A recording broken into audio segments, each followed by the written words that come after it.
Be thankful because I wanna finish my career here. I wanna be a Tiger for many years and come. I got big responsibility to be here. I need to keep work hard and get better and help my team to win games and win championship. This is a great organization. We got a great owner. We got great president like Dave. We got great front office.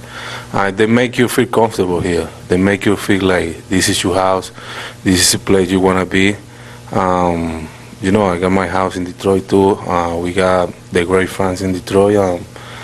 We got great ballpark, great stadium.